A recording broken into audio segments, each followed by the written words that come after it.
Well, hello everybody, and welcome to the very first awards presentation for WildArt Photographer of the Year 2022.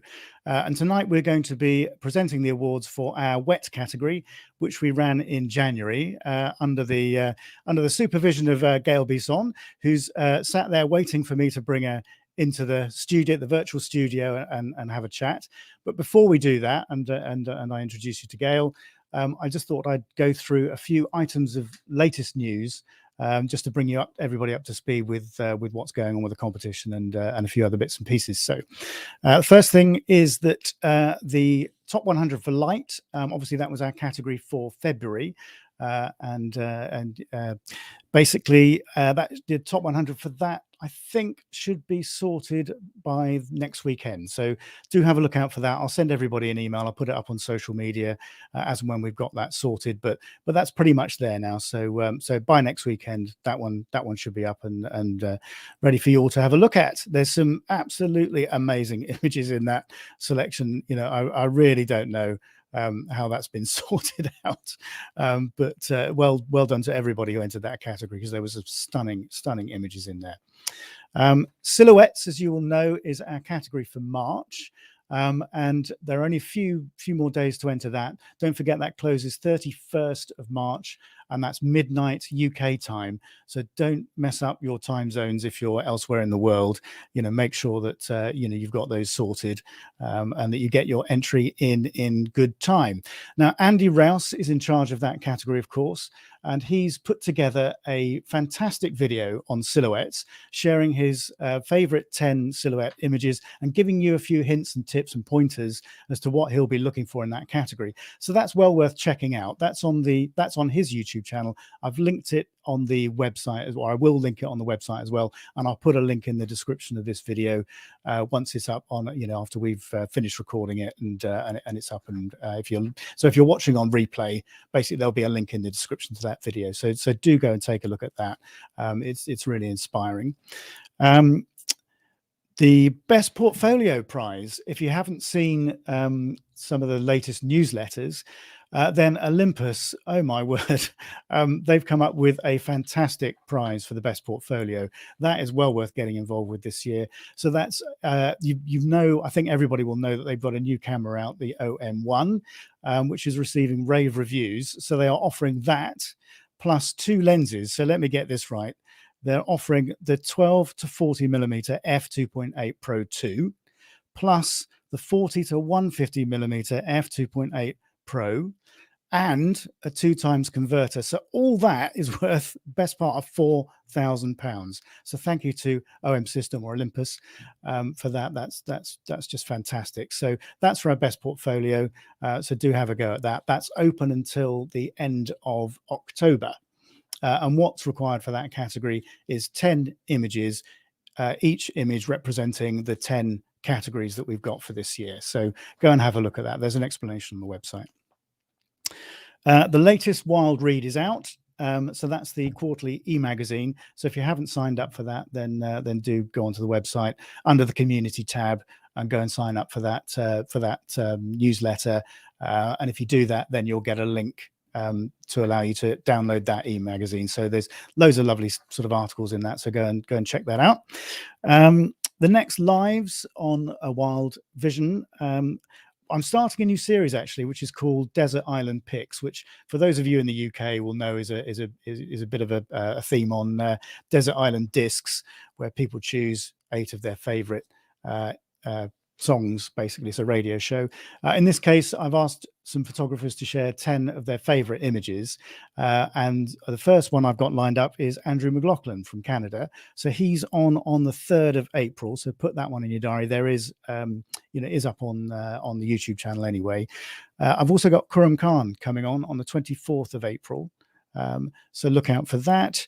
And I've also lined up, I think what I did with Georgina for Light, Georgina Statler, was we did a bokeh battle. I don't know whether if you haven't seen it, do check it out. It was quite good fun. So I thought I'd do a similar thing with Josh, actually. Josh is doing our space category this year. So in June, I think it is. So at the end of May, I've lined up with Josh that we'll do a space skirmish. So we'll each choose 5 images that best represent the category space, and you will choose out of those 5 rounds who wins each round and ultimately who wins the space skirmish. So yeah, that should be a lot of fun. So I'm looking forward to that. I'm pretty sure that Josh will yeah will beat me, but anyway, yeah, I'm sure it'll be fun.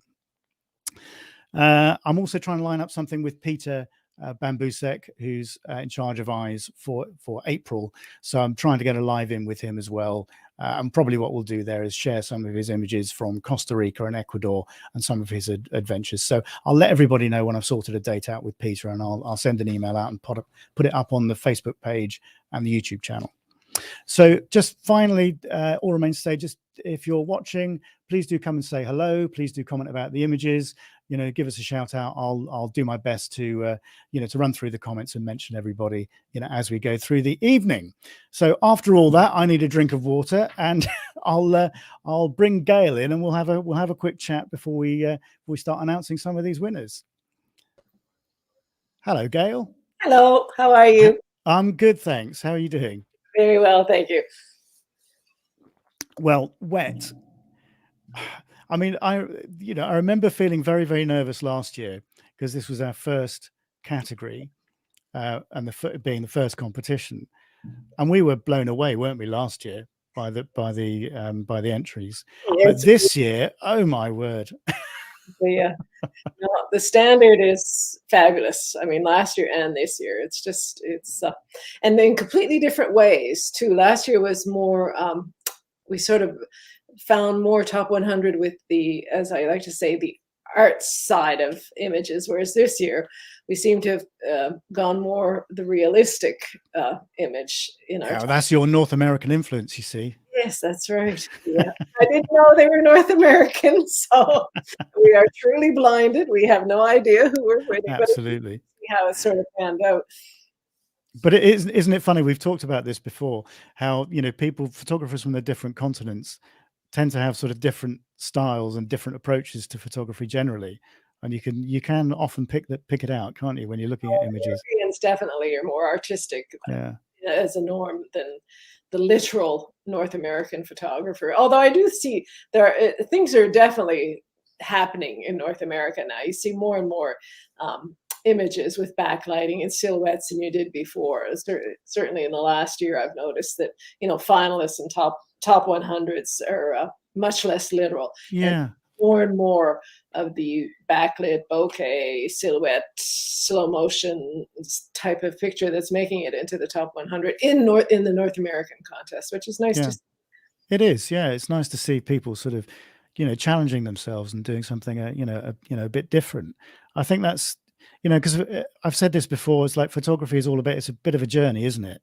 Yeah, for all of us. And I think if you go around in a circle, then it becomes a bit staid and not boring, but do you know what I mean? And if you look at it, if you look beyond what you've done before, I think it opens up all these sort of new avenues for you. So it's so much fun. Well, I mean, when we all start out, where it's all about the right side of the brain, the technical, the gear, the light behind you, your shutter speed, and then as the right side of the brain with all this technical and factual information gets better, and it becomes more of you just do it without thinking. It's just like breathing. Yeah. Then you can let the left side of the brain take over and try different stuff and try more artistic compositions and break the rules. And that's really hard. I mean, it is hard to you know, when you have a beautiful scene in front of you and you've got the sun behind you, and then you have to make the conscious decision. Okay, do I walk away from this literal, realistic image and go around to the other side and shoot into the sun? You know, it's hard to do. Well, the funny thing is, I was telling you before we came on air that, you know, the weather at the moment in the UK is just superb. It's just been sunshine and cold nights. So hopefully, if it, I mean, it's been a bit breezy, so we haven't had much mist, but you know, that there's a possibility of a bit of mist over the water in the morning. You know, sun coming up. You know, the daylight hours are increasing, so I'm having to get up earlier. That's hard. That's hard. Which is the hard part. But this morning I went out and I thought, no, I'm gonna do an hour this morning, and I was doing just that. I wanted to look into the rising sun. I want to shoot backlit birds, water birds. And what I've been trying to do is get the coots and the moorhens at this time of the year. They fight.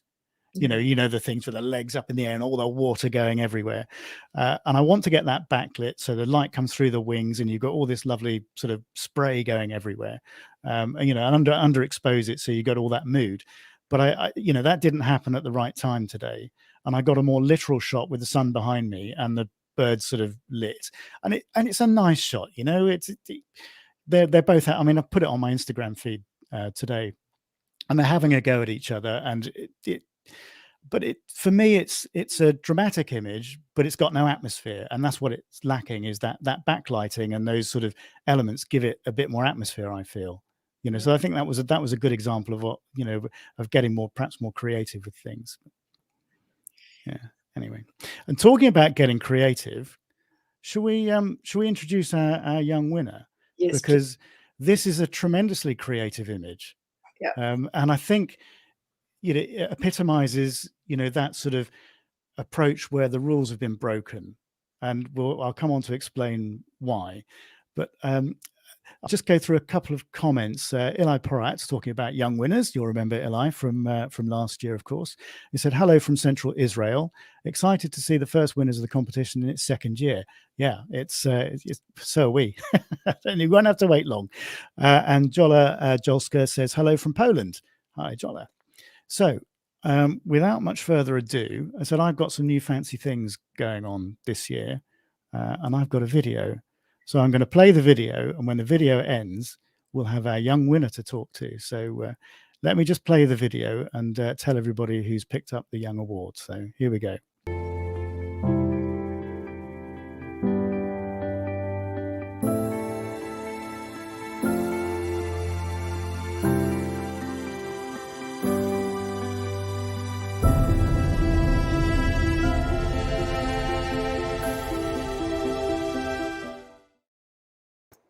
Hello, Luca. Hello. And congratulations on winning our first Young Award for 2022 with our Kingfisher image, which is I was going to be talking about, or get on to talk about the artistic side of that. That's actually a reflection in the water, isn't it? Yes. Yeah. Luca was a bit nervous about coming on because obviously English isn't the first language. You said to me over an email that your English wasn't terribly good. It's dance like better than my German, I can tell you. You'll force Rob to keep it short and sweet, Luca. Exactly. So Gail, let's tell everybody what sort of stood out with that picture. I think it's pretty obvious, and I tell you what I'll do is I'll just share that image as we talk as well. So let me just bring that up on the screen for everybody.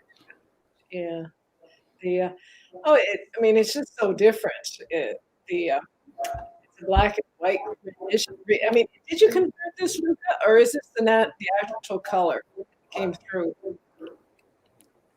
You broke up a bit then, Gail. I'm not sure how much Luca heard, but I think. Did you hear that, Luca? Not really. Okay. I think Gail was asking whether you converted that to black and white, or was it pretty much the colors pretty muted anyway? I converted it to black and white. There were many colors, but I like it much better black and white. Yeah. I think that has real impact, doesn't it? When we did the monochrome category last year, David Tippling was saying that with a black and white conversion, the image has to work in color, and the black and white should add something extra to it, and that's what really makes a great black and white image. And I think this is a really good example of that, actually. Yeah. I like the black and white conversion very much, and the fact that this is a reflection makes it even cooler, right? It's not and I love below the Kingfisher all the little hexagonal bouquet balls. They just look really nice. It all sort of fits well together, and the way the Kingfisher is sitting off to the right of the main tree trunk, it just works really well. Thank you. It's an amazing picture, and actually the vision to see that, because I read your story and you were in a hide and the bird was very close to you, Yes. and then you saw the reflection in the water. So instead of photographing the bird directly, you photographed the reflection. I think that shows fantastic vision. I really do. So Yeah. that's it's a brilliant image. So we've got a couple of comments coming in. So Chaba Takoli, you'll remember Chaba, of course, says, "Hi guys, hi Gail, hi Rob. Here we are in the new chapter in WildArt. Absolutely, yeah, year 2. Who would have believed it? I can't believe how quickly year 1 went, actually, and we're sort of into the 3rd category already for year 2. So it's amazing how it's going." And Eli Porat says, "Congratulations, Luca." And Chaba Takoli again says, "Hey, congrats, Luca. Welcome to the next chapter of WildArt, everyone." So thank you, Chaba, and I hope all's well with you, of course. So, Luca, that's an amazing image, and of course that now books you a place into the final at the end of the year. So obviously that award is sponsored by Swarovski Optic, and they've got a pair of binoculars on offer there. If this image is chosen as the overall winner, so that goes in with the 9 other category winners as they come through this year. So yeah, congratulations on that. And sort of thank you for taking the time to come on and say hello. And is there anything else you wanted to say? I don't know whether you prepared anything to say, or I could only like explain a bit how I took the image, but yeah, it's really hard for me with English. exactly, which is why I thought I'd help you out. Yeah. and tell everybody what you put in your story when I read it, when your sort of when your image came in. So yeah, I just think it's to have that vision. And what I love about the young photographers that we've had on here, and I've said this before, is that there are no rules. With you guys, there are no rules, and you look at things with a fresh pair of eyes, literally a fresh pair of eyes, and it's very refreshing to see. And you come up with stuff like this. I don't think I would have thought of photographing the reflection like that. In fact, I know I wouldn't have done. And so you're teaching me something. Yeah. The first weeks I also only did the normal classic telephoto portraits, but then I got a little bit bored of these images and tried to get a bit more creative. Yeah. So that's a really good lesson for people, I think, isn't it, Gail? That judges will have seen those sort of classic kingfisher portraits. I mean, this is a prime example of this. They would have seen those classic kingfisher portraits time and time again. And as incredible as they are, and as really nice as they are, if you're talking about competition photography, it's never, it's very, very unlikely to win any prize because it's not new. Whereas this is something completely different. Yes. And that's the key. So yeah, Luca, thank you very much, because I know you were on your way back from somewhere, and you weren't sure whether you were going to quite make it on time. So thank you for the effort of making it on and coming to have a chat. Many congratulations on a tremendous image. Let's just stop sharing. Your vision to see something different paid off. Congratulations. Yeah, Thank you so much. I'm looking forward to seeing what else you come up with, because you came up with that fantastic red fox from last year, of course, in backyard, which I remember. It really sticks in my brain. That image was fabulous. So yeah, I'm looking forward to seeing what else you come up with this year. Yeah, and I'm sure the rest of the judges are as well. So, Luca, thank you very much. What I'll do is I'll remove you from the studio. You'll remain in the sort of green room, as it were. You can either come, or you can either log off or hang around. It's really up to you. So I'll just remove from the stream. But again, many congratulations. Thank you so much for coming on. It's always nice to talk to all our winners and all the photographers. This is the bit I really enjoy. So thank you very much, and many congratulations, and hopefully we'll talk again soon. Yes, hopefully. Okay. All Good. right. Okay. Cheers, Luca. All right. Congratulations. Nice young man. Right, let's deal with a couple of comments. So Ben Pullitz is on. Hi, it says, hi, Rob and Gail. Luca, this is so good. So different than the usual, the normal Kingfisher pick. Love it. Yeah, exactly. That's what we've just been saying. So yeah, it is. It's doing something different is what really counts. And D'Artagnan Spregnall, you'll remember Sprengel. You'll remember D'Artagnan, of course, a young winner from 2021 with that fabulous cave and glowworm image. He says, hi from New Zealand, congratulations Luca, awesome photo. So thank you for that, D'Artagnan. Hope all is well with you on the other side of the world, from me obviously. So what I thought we'd do from here is that we'll run through the commended images, but we'll do it in a different way. I've put a video together because I thought that would be a nice way to show everybody and showcase those images. So I will play that now. And then I've got a similar thing to do with the highly commended photographers too. But let me show you the commended images first. So let me just go to the right place.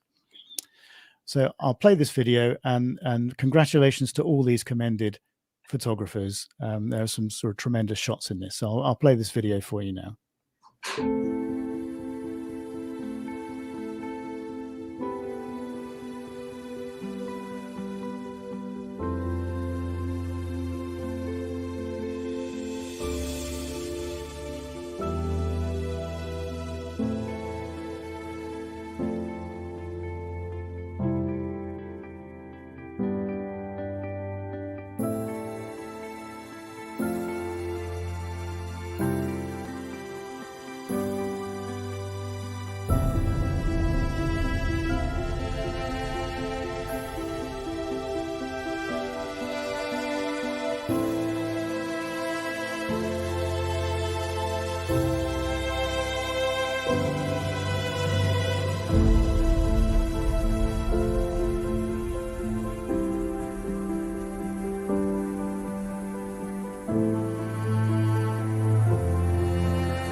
Well, that makes the hair stand up on the back of my neck, actually. Some fantastic images in there.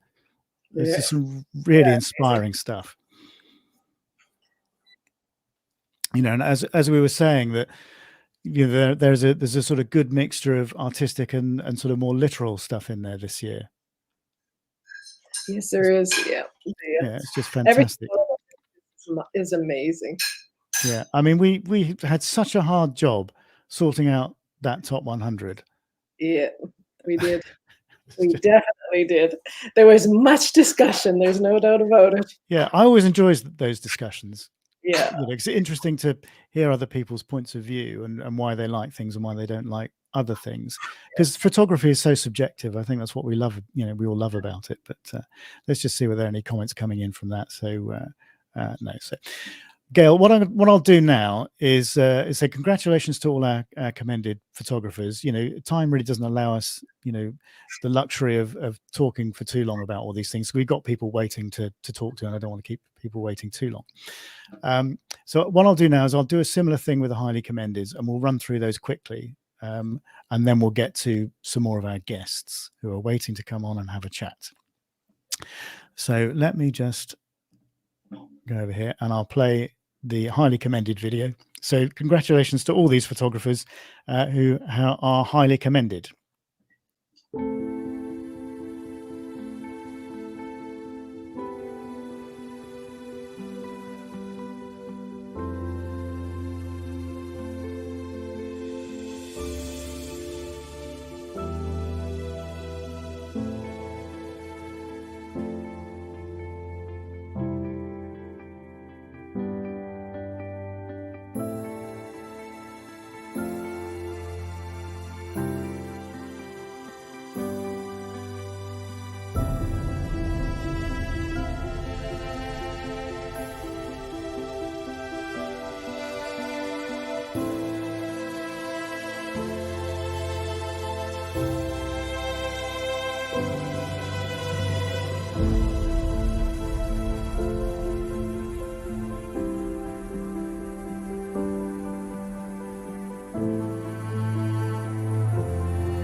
Well, I don't think you can argue with the standard of that, can you? No, there's some beautiful images in there. It's I just would like to have my name on every single one of those. absolutely. You'd be, you know, if you took any one of those, you'd be jumping up and down, wouldn't you? Yeah, It's just it was incredible stuff. definitely a nice moment when I saw that on the back of my camera. Yeah, exactly. We all know that feeling. But no, some of those images were amazing. Let me just share. Let me just bring in this screen again, and we'll share some of these pictures. You know, again, and just sort of have a brief chat about each one. I said to you before we came on, let's keep this sort of relatively short because we've got people to talk to. But I realize that these things have tended to go on a little bit. But this was so unusual, wasn't it, to get that sort of half and that split sort of out of the water and below the surface shot, and the lighting and everything with this it was just amazing. I mean, Sean entered a few images with this sort of style, but this one was really knockout, wasn't it? Yeah. I really like the way the wave curves. If the wave had been taken at any other point in time with a different leading line, I don't think it would have been nearly as nice. But it's just the way that line comes back up, and then the sunset, the sunset and the sky are gorgeous. That purple and yellow and orange, really nice. Wonder how many images he took to get that. And the shark wasn't hurt either. Absolutely right. So I'm just going to go back to the comments just to keep on top of those.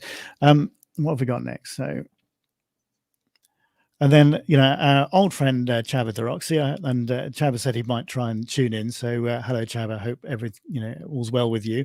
I mean, he is so consistent. Or last year was every month. All these different categories. He's came up with his artistic takes on things like this. Yeah. We all know drones are perhaps a bit well, we could have a long discussion about the use of drones, couldn't we? But used responsibly, they create some amazing images, and this is just another cracker. Yeah, another cracker.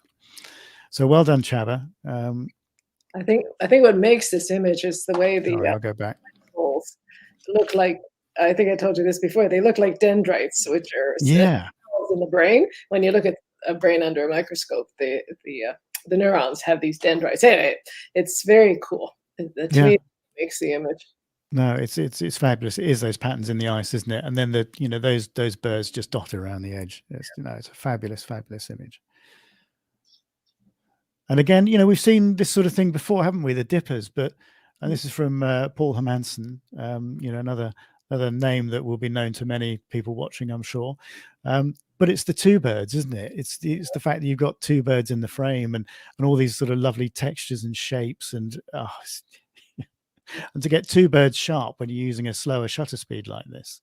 Yeah, and I think what I love the way it's framed, but I also love pictures where if you quickly glance at them, you don't see everything. But this is an image that rewards you for really looking everywhere, because I think 90% of people that would look at this image would miss the top bird on the at the top there. So it's one of those images that the more you look, the more you see, and it's like a little hidden treasure just sitting there waiting for you. Exactly.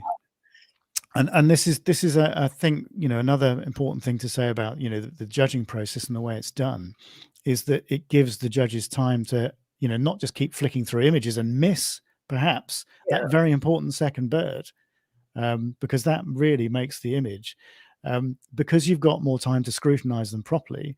Things like that don't get missed, and that or there's less chance of those things being missed. And I think that's very important. And I wanted to get away from that, eating that loaf all in one go. So well done, Paul. And again, another very, very consistent photographer. And Vicky Giron from the United States.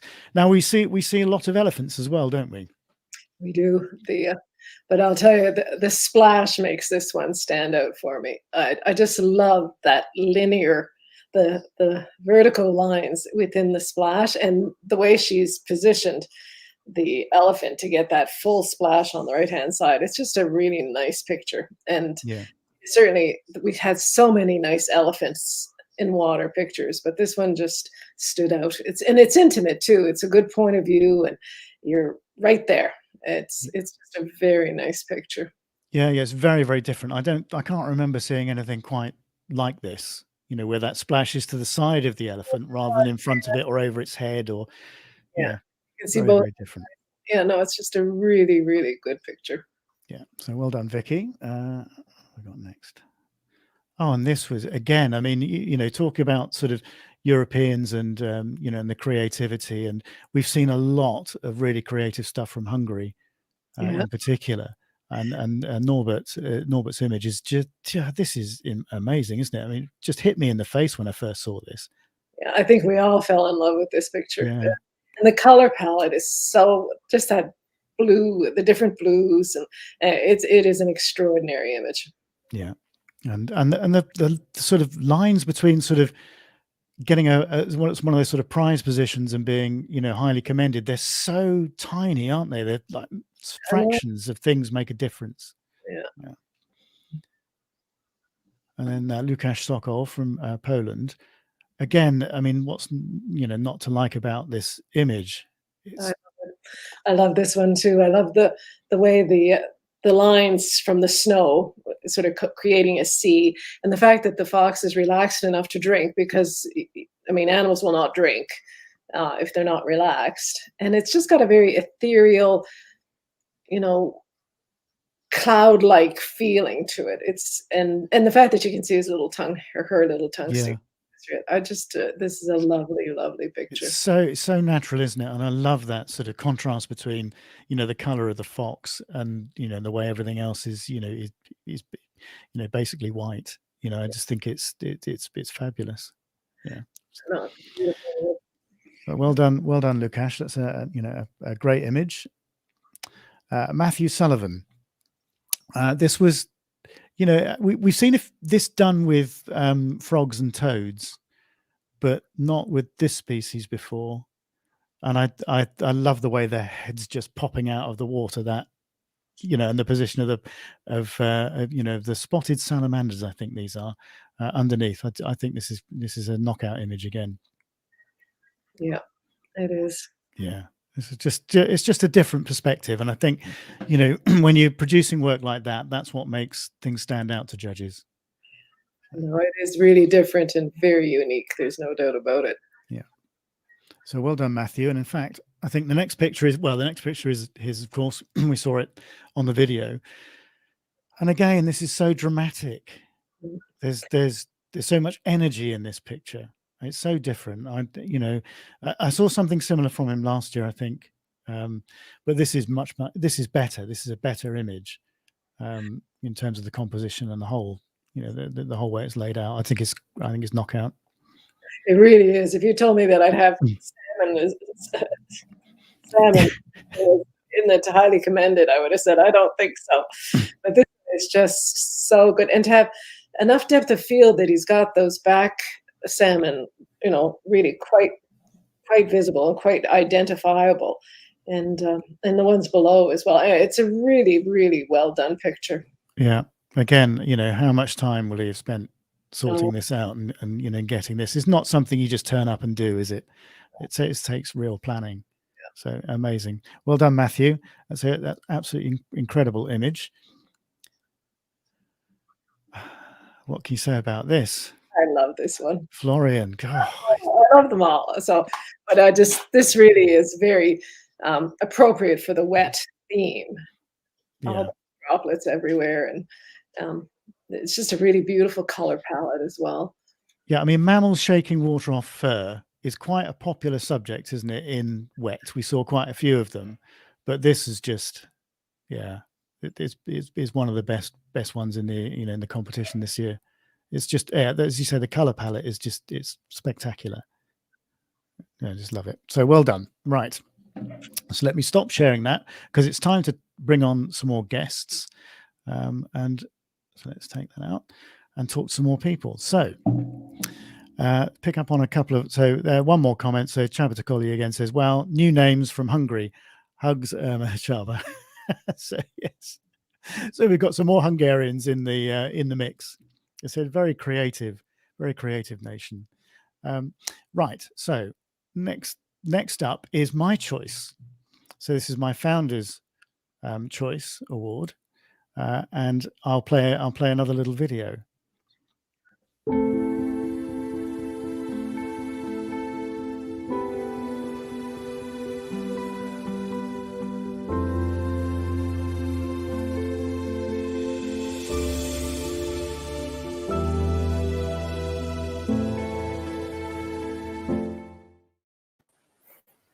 Hello, Bernard.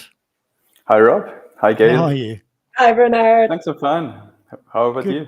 Yeah, things are really good, really good. And of course, people that have been watching these lives for a while will recognize you and know that you won our light category last year with the cockroach and fungus image. So, and I kept you. We were laughing about it off air. I kept you waiting so long in that live because it did go on a little bit, and I caught you unawares eating your dinner when I brought you on into the live stream. So I'm glad I haven't repeated that.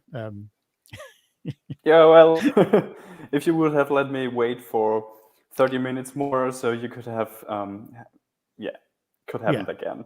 Exactly. But I'll just, I'll just grab something I prepared earlier. So, you're prepared. Yeah. Nice. Let me bring your image up a minute, Bernard, and everybody can see it again. So let me just add that back in. There we go. Now, as I said, as we were saying before, the sort of lines between sort of commendeds and highly commendeds and anything in the top 100 really, and getting an award, they're so small because the photography is so good. But there are things that make some images just stand out. And this to me, well, I mean, everybody will know my love of bokeh anyway. And I love, the profusion of all the bokeh balls going on in the background and foreground of this image, which presumably is it falling water from a waterfall or something? Yeah, exactly.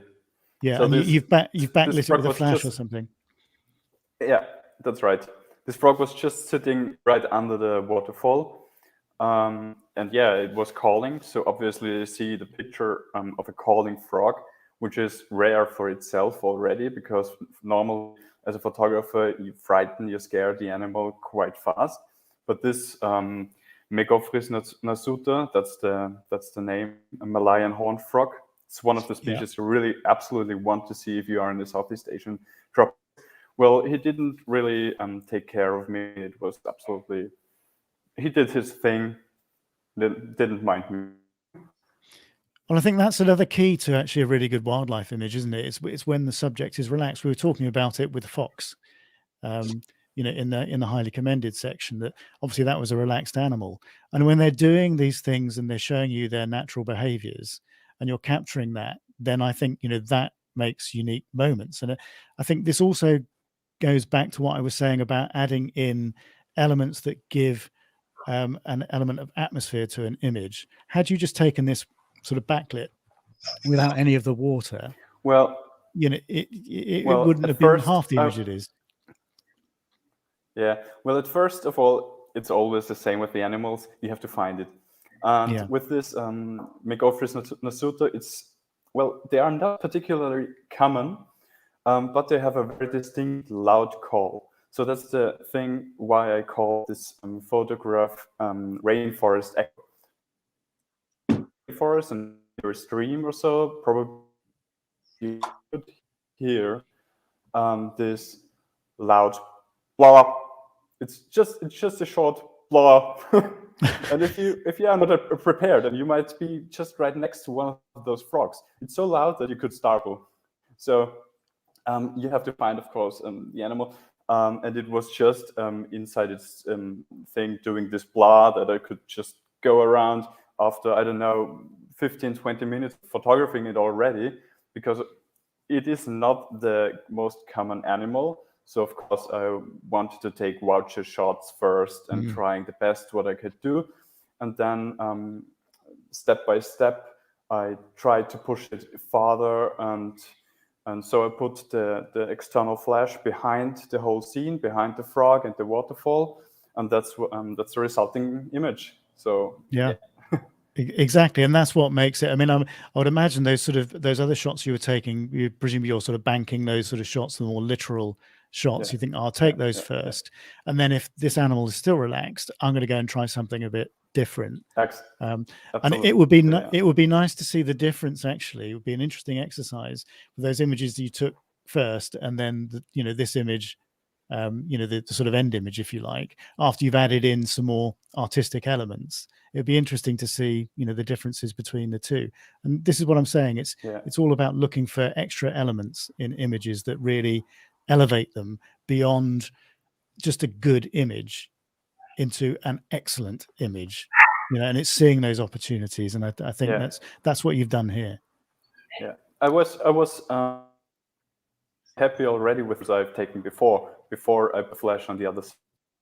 But as you said, I tried to just push it and get some extra elements and creative. That's always that's often so that if you have the time, if you can take the time for taking a closer look or for experimenting around, it is quite often that you come out with an outstanding picture, which would not have been possible if you would just have taken the shot and go on looking for further animals.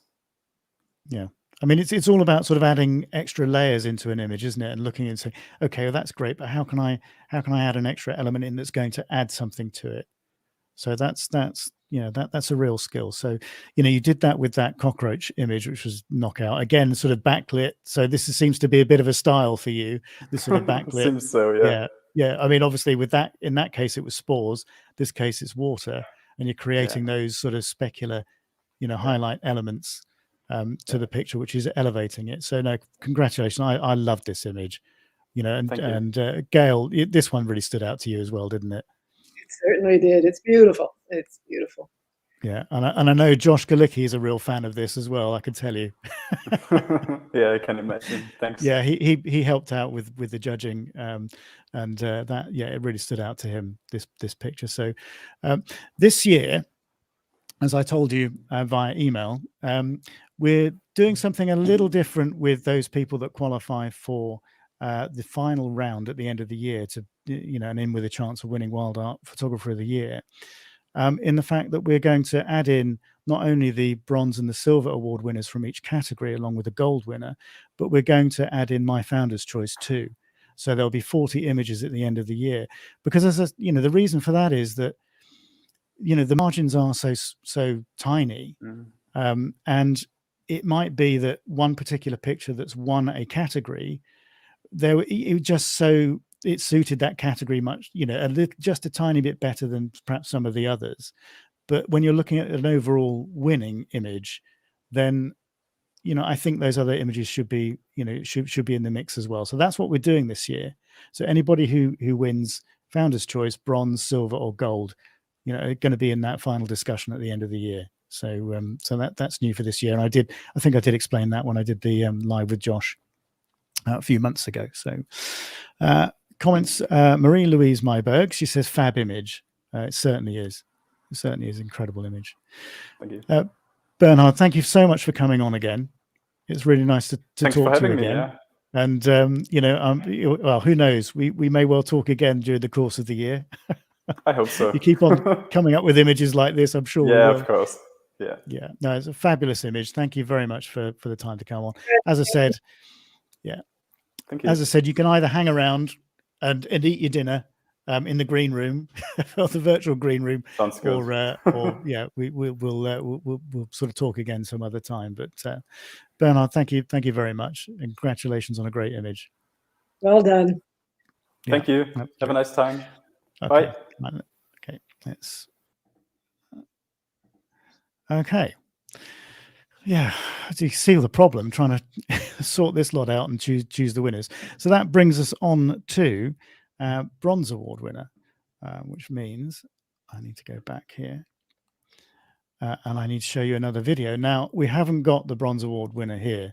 I did invite him on, but I think I think either he was a bit shy or perhaps English was a bit of a challenge. But anyway, I will show you our Bronze Award winner, which again is a knockout image. So I'll play that for you now.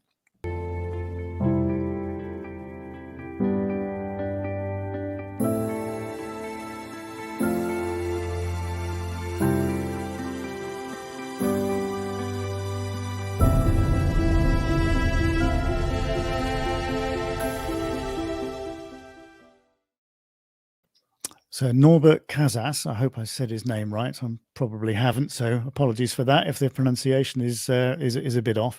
Let me bring up that image again on the screen, and we'll talk about it, Gail, because, well, again, this is one that had immediate impact. Yeah, the starburst effect from the drops hitting the leaf on the right is really, really cool. And it's just balanced perfectly with like the two stems on the right, and there's only one leaf on the left, but it's heavy, it's weighted by the dragonfly, so it just adds good weight and good balance throughout the image as well.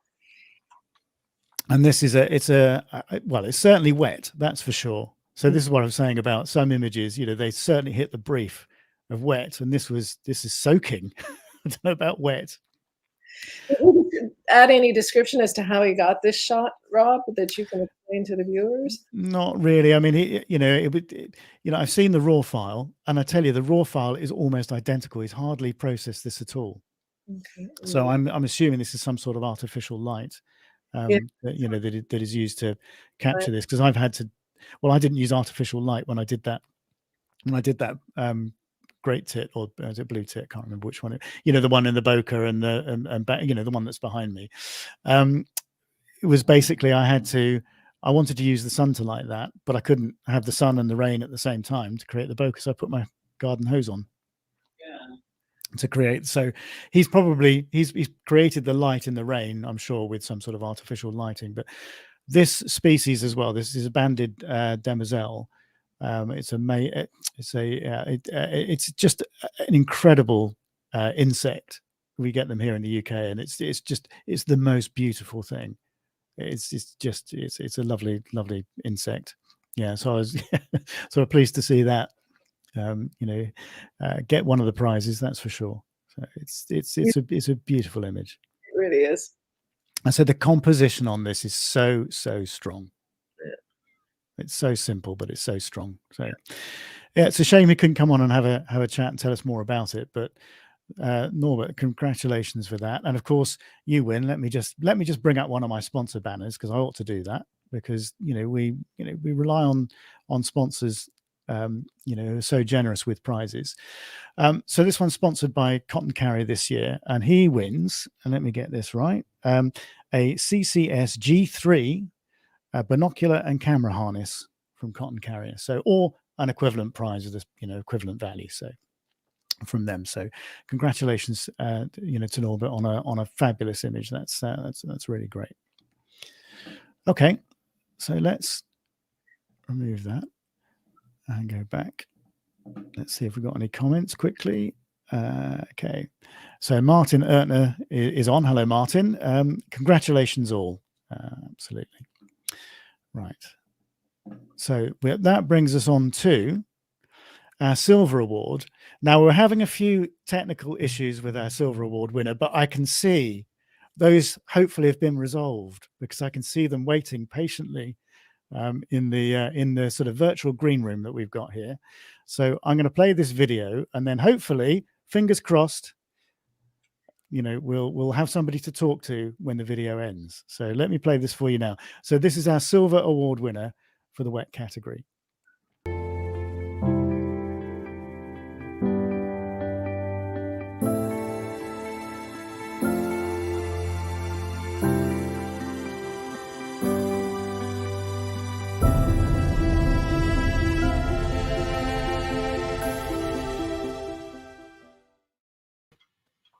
Vicky.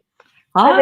Hello. We made it. Yeah, I was just saying you had some technical issues joining the stream, but I'm so glad you made it. We had a bit of time to sort that out, and thanks to one of the other winners actually for helping you out with that. So Yeah, you've been chatting away on Facebook, and total reboot is always the way to go. yeah, exactly. If you got a problem, turn it off and turn it on again.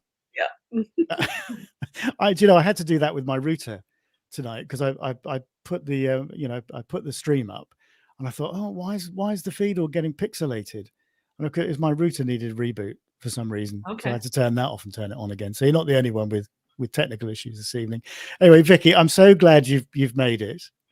It's really great to have you on to chat to you. Gail, do you want to start, and then I'll bring up Vicky's image again so everybody can see it, and we'll have a chat. So, well, it's nice to meet you. Nice to meet you, Gail. We've been friends on Facebook for a long time, but I've never met you. And of course, in the interest of full disclosure, I did not know that you were the author of this gorgeous, gorgeous image. And I mean, when you go through the 1,000+ images that we had submitted, there's always about 10 or 15 that jump out. And this was sort of my first instant go in the folder that has to be in the finals. I just love everything about it. It has, we see a lot of Mara River crossing pictures, but this one has, I don't know, a Dante's Inferno kind of feel to it. And yeah, I said, I think, didn't I say demonic or something when we're doing the judging? There's horns and everything. It's yeah, I see that. Yeah, and I love how sharp the front wildebeest is, and then how the others are just coming down in through the fog, not the fog, but the dust mist. And then, but what I really like about it is the more you look at this picture, the more you see things in the background. Like if people enlarge this picture, if you stare at it long enough, you see eyes up in the left-hand corner, and you see if there's I think Josh saw a face in the corner. Like there's all these, just the way the dust has been billowing about creates all these vague things in the background, and it's just a beautiful, beautiful image. And the splash of the water is perfect, and the way you've cropped it is spot on. It's just a really, really good image, and it really has to be a good image to stand out from all of the thousands of Mara River crossing images that I've seen. And so, congratulations, it's beautiful. Thank you. Is that sort of going back to that telling a story, isn't it? And there's so much depth to an image is what, I've likened it to eating chocolate or a gourmet meal. Those instant hit images where you go, oh, that's really great. And then there's no depth sort of beyond that initial sort of hit, if you see what I mean. But something like this is more like a gourmet meal, because you go back to it and go, oh, I didn't spot that. I see, we were talking about this little face here. It's almost sort of skull-like, with the eye sockets and the nose and the sort of mouth here. I never even noticed that. Yeah, exactly. And everybody sees something different in these things, and you keep going back to it. So, you eat it, it's got all these different flavors going on. And that's what I think makes a great picture, which this obviously is. And as Gail was saying, we've seen a lot of sort of wildebeest crossing river images, because it's, it's something that a lot of people shoot. And it's something that, for a category called wet, fits the brief quite well. But you've done it in such a different way, and it's got so much atmosphere. I go back to that sort of thing that I was talking to Bernhard about. It's about adding atmosphere to an image, rather than just taking a sort of a really good competent literal shot. You're adding atmosphere and drama to it by being creative and seeing something a little bit different. Well, I have to thank the wildebeest for that. Well, they did play a bit of a part, but you did see the image, and you did press the shutter, and you did adjust the settings to generate the outcome, basically. So why don't you tell people a little bit about the situation you were in, and perhaps the settings you used and why you used them, and the thought process behind taking the image? Sure. This was our last day in the Mara. Actually, my last day in Kenya a couple years ago. And I think everything wonderful on safari, for me anyway, always happens on the last day. We got to the river, and we saw the herds gathering there, and we were looking the wrong way. They would have given their butts to us. So we had to decide whether we kind of risked everything and drove all the way to the other side of the river so we might be able to catch them from the front, or just take bad shots from their behinds. So luckily everybody was in agreement that, you know, we wanted to make it count and get good shots, and were willing to risk everything for it. So we rushed over to the other side, and we got there just in time. And the wildebeest had chosen this really, really narrow chute to go down. So they were like leaping and all this dust and you know, splashing into the water. And I have other shots of, you know, where they're like, you know, leaping right into the water, and they're suspended in air. And it was one of the greatest experiences I've had in Africa so far. So yeah, I mean, that must be difficult actually when you're with a group of people like that, and there are differences of opinion on what you should do. Yeah.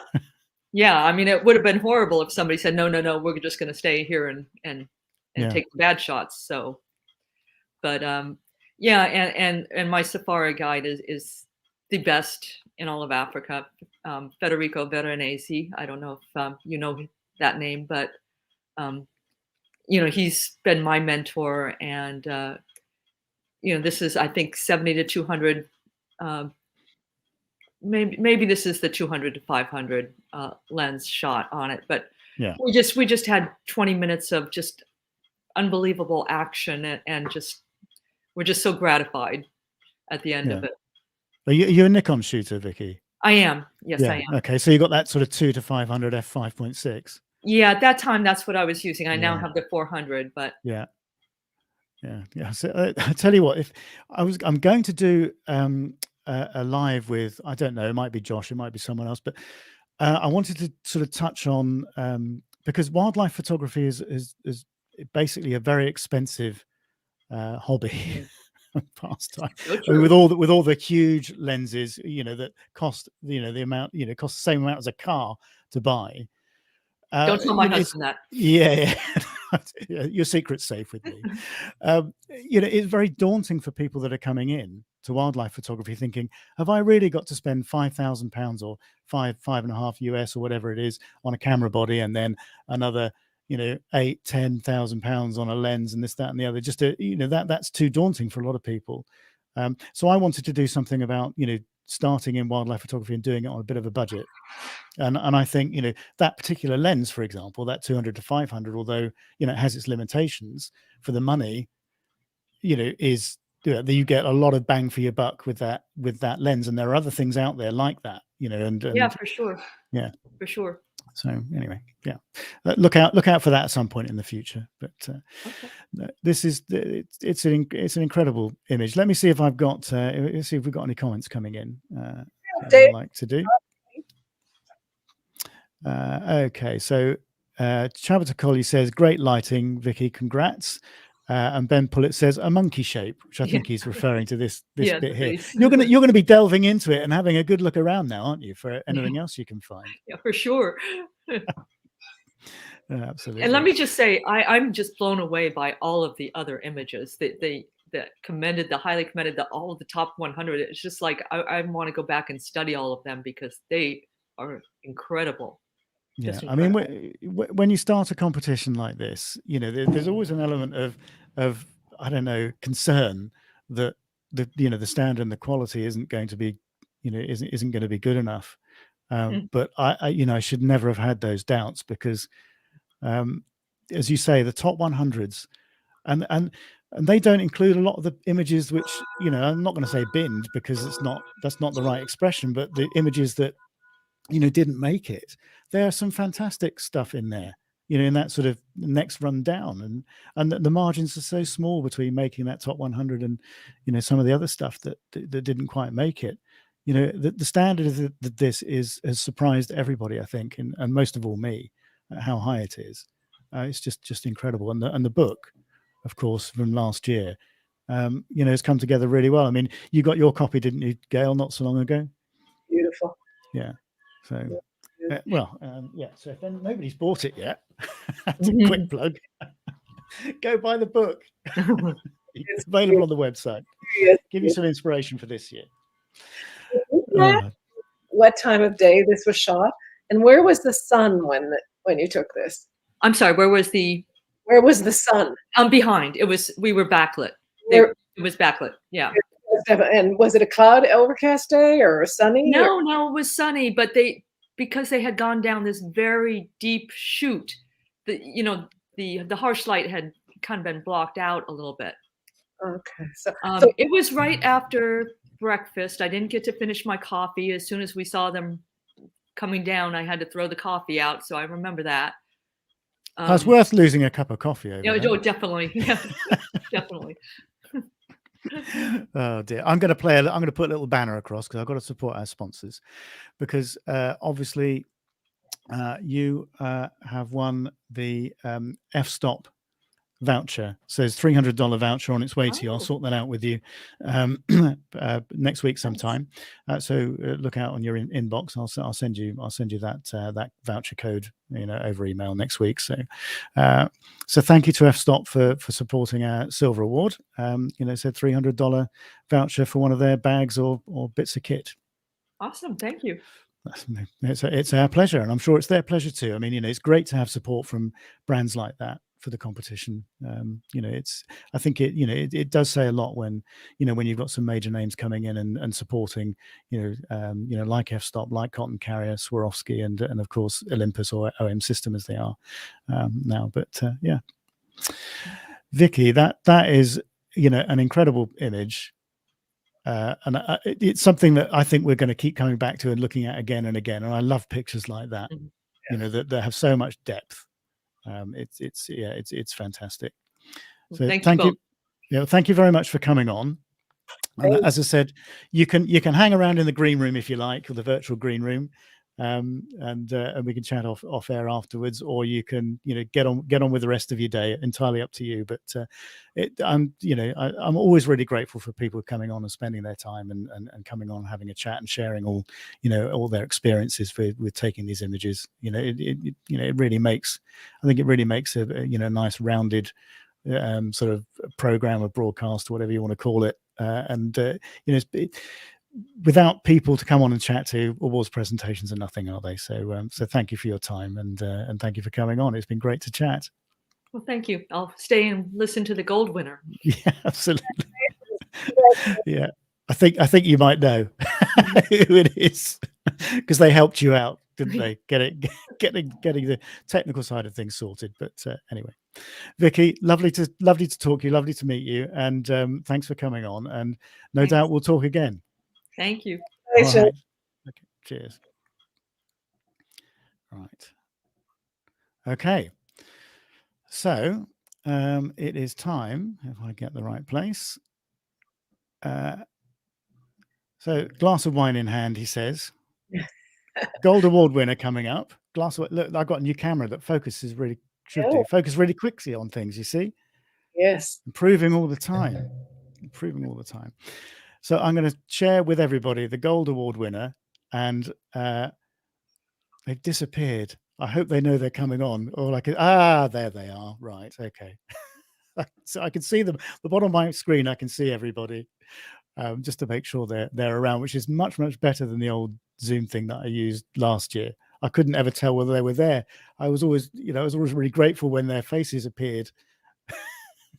You never quite know, particularly the amount of time I used to keep them waiting. Anyway, let me play this video, and I won't keep this person waiting any longer. So here is our gold award winner for wet, and I'll share this with you now.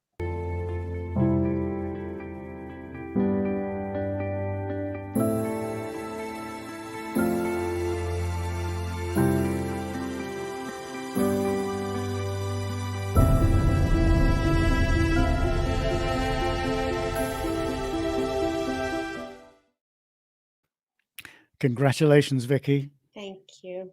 We've got two Vickies, which was very confusing for my simple little brain. But right. We both spell our name the same way, and we both know each other. So exactly. Well, congratulations on winning our gold award, and thank you so much for helping the other Vicky out with her technical issues, and so she actually sort of came on, and we could have a really good chat with her. So thank you for that. That was really appreciated. Gail, Shall I bring up the image, and then Gail, I'll leave you to talk about this, because I think you could probably talk about this all night, couldn't you? Yeah. Yeah. Right, let me just bring this. Hang on, I'll tell you, I'll move it onto the right place, and I'll bring it back in. There we are. Seamlessly it happens. Rob, you're getting good. Yeah. Anyway, what's not to like about this picture? I mean, the technically the snow is exposed for perfectly.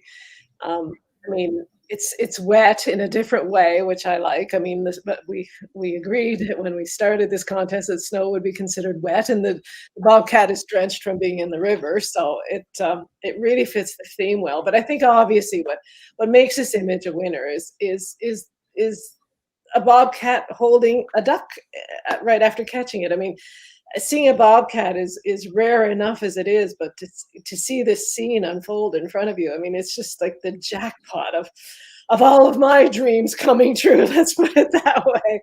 And I love the crop. It's a little bit off center, which I think is really nice. And the leading lines allow you just bring the eye up the slope, and the direct gaze of the bobcat is perfect. And you can almost, I don't know if it's a bit of snow, but the eye of the mallard looks like there's a catchlight in it. I'm not sure if it is a catchlight, but there's something there that sparkles, and it just adds that extra oomph to the image. It's just a beautiful, but I mean, the subject matter and the behavior captured is award winning. That's plain and simple. It's just a fabulous picture.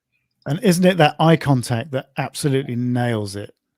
Yeah. I mean, that's a shot in a million almost, isn't it? That, Vicky, when you got that look back, you must have you must have hardly believed it, I should think.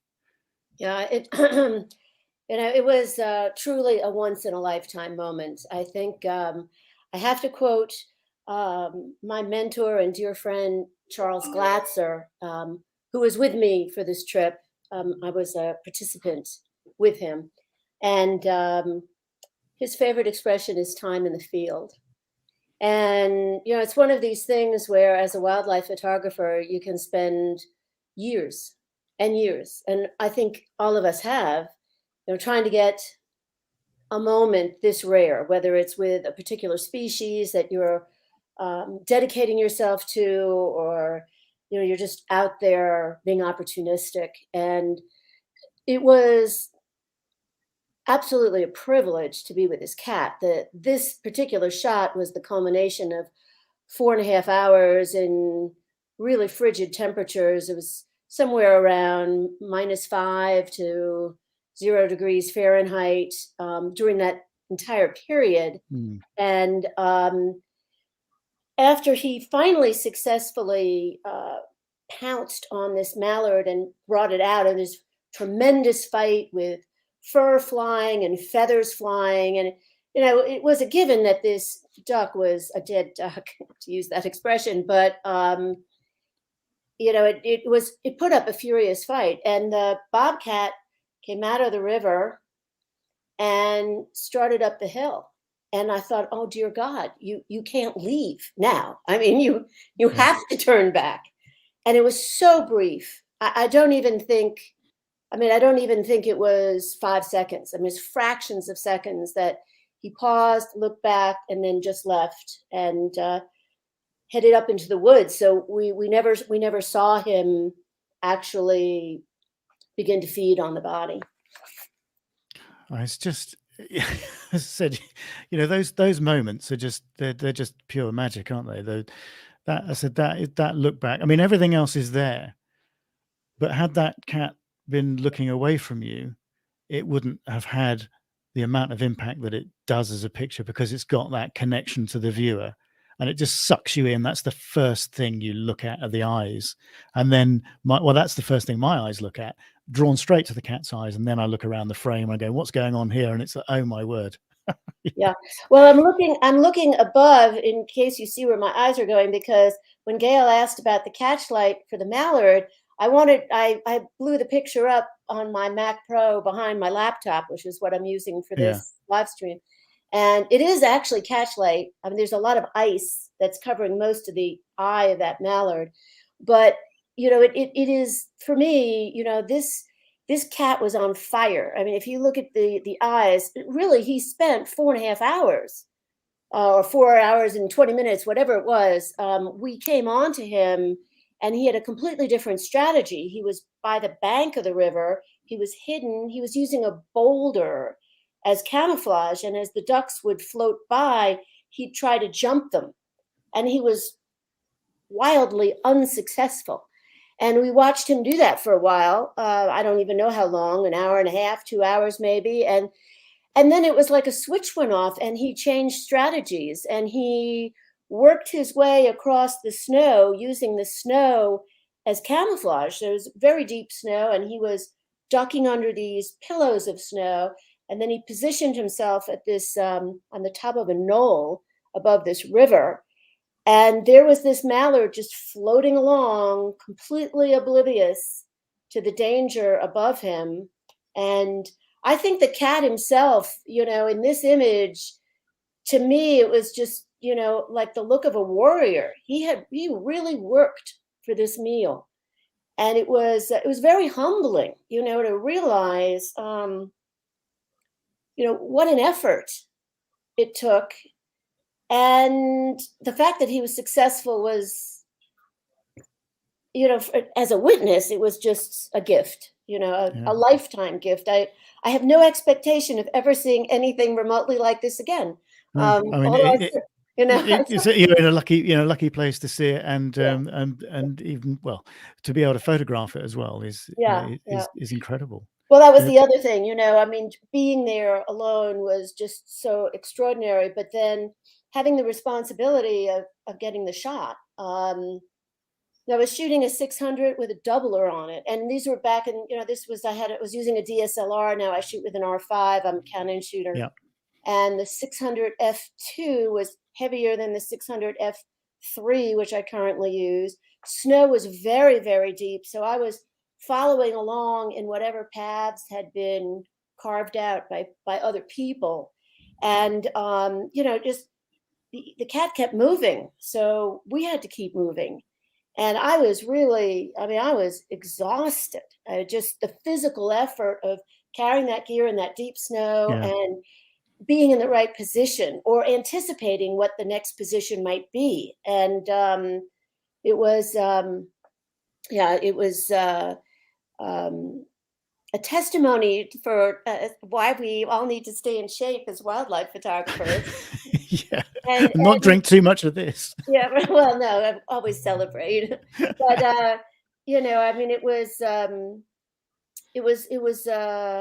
really a once in a lifetime experience. The image has been a favorite of mine from the moment I saw it on the computer. I mean, it was one of those moments where I lost my breath when I saw it, because I thought, oh, dear God, please let this be sharp. Please let this be the right exposure. I want to give credit again to Chaz Glatzer for teaching me so much, including exposure, especially exposure in snow, and especially shooting in manual, which I learned with him over 10 years ago. And these are all skill sets that you have to put yourself in the right position, and you have to know how to use your gear. And then, as Gail was saying earlier, you need to be creative. You need to find ways to tell a story that's unique. In this case, of course, the action is so unique, but it would have been easy to screw this up and not get the shot. Well, I mean, doesn't that come back to having practiced on perhaps more common species again and again and again in similar circumstances? So when it comes to this sort of shot of a lifetime almost, you're confident in your abilities, because we all get nervous. We go, oh my God, this is going to happen. Have I got this right? But your experience of doing things, 1,000 times over and over and over, comes to the fore there. And that's what allows you to almost, that element of calm needs to come across you in those situations, to make sure you get it. Because as you say, things like this, fleeting moments. I mean, it sort of brings me back to that, the interview I did with Trey Anfield. I don't know if you remember that, with her and the gorilla shot. Oh, won eyes through the, and the investment that she made, in that, for her hour with those gorillas, she just bet on this one fleeting look back through that hole in the tree bark, and she bet a whole hour on that. And again, she was talking about holding heavy equipment, for a lengthy period to allow that to happen. And she said it was just literally just a small glance, and that was it. That's all she had. But she managed to know, and it's taking advantage of those situations by knowing your gear and knowing having confidence in your abilities. Yeah. So I think for me that I get so immersed in the action. I mean, it's looking through the viewfinder is like entering another world, and that's it. I'm in that world. So this bobcat gave me a gift that I'll treasure for the rest of my life. And I'm just delighted and truly honored. I mean, the level of photography in the top 100 was superb. And I saw many images that I thought, wow, this excellent, really excellent. Yeah. And I don't know how you all sorted out any of those, because they were superb images. Yeah, it's tricky. Yeah. I hoped, when I read the description that said, surprise the judges, be unique, snow counts, I thought, oh, well, if snow counts, I know what I'm putting in. And I'm glad it worked out. I'm very honored. Well, one thing we haven't mentioned about your picture, Vicki, is people don't realize how difficult it is to process images that have snow in it. And your processing skills on this image are another component of what, to me, makes this a true winner. I mean, you've got the action, which is the winner. You've got the fact that you were there. When I'm in that cold, half my pictures are missed because my finger can't feel the shutter, so I'm pressing on the camera body. So you had physical hardships, quote unquote, to overcome, but then you've taken the final step, and it's just as important as the other two, and that's processing it properly, because snow is really, really hard to process properly. Yeah, so congratulations on a beautiful image. I was watching something on YouTube the other day from another photographer who basically was saying you should invest the same amount of time in processing an image as you do in taking it, because it's equally important to get the best out of what you've taken. And why would you not? And I think that's quite wise. Those are quite wise words. And the other thing too that I didn't mention about this image is, and again, thank the stars aligned, because if the mallard had had his back to you, it would not have been nearly as good a picture, because the fact that the mallard is facing us, tummy up front, means his head was in the right position. It's just like 1,000 stars had to align for this picture, and you nailed it. Anyway, so part of me just lusts after this picture, and the other part of me is so freaking jealous. Well, thank you, Gail. That is huge praise from you, because I am an ardent fan of your work, and I appreciate the praise on the image and all the elements, and I appreciate the feedback on the processing. I do spend a lot of time, which is, I shudder. I don't even want to know how many hundreds of thousands of images I have yet to process over the years. Because I don't think you're alone there, Vicki. I go very slowly with these, because I really do spend time with them, and I edit them, and then I come back to them, and I edit them, and then the technology changes. The new sliders appear, and the new masks appear, and I'm like, oh, I can bring out some more texture. And one of the things I personally love about this image is just the fact that both animals are starting to ice over. So, the mallard, you can clearly see, that's ice on his chest and on his face. And the cat also has got a lot of snow, but there's a lot of ice that's quickly forming because it's so cold. So, there's a lot to the image, the story, the processing, and I'm really humbled that the image was selected for the Gold Award. Thank you. I think it's certainly a well-deserving Gold Award winner, that's for sure.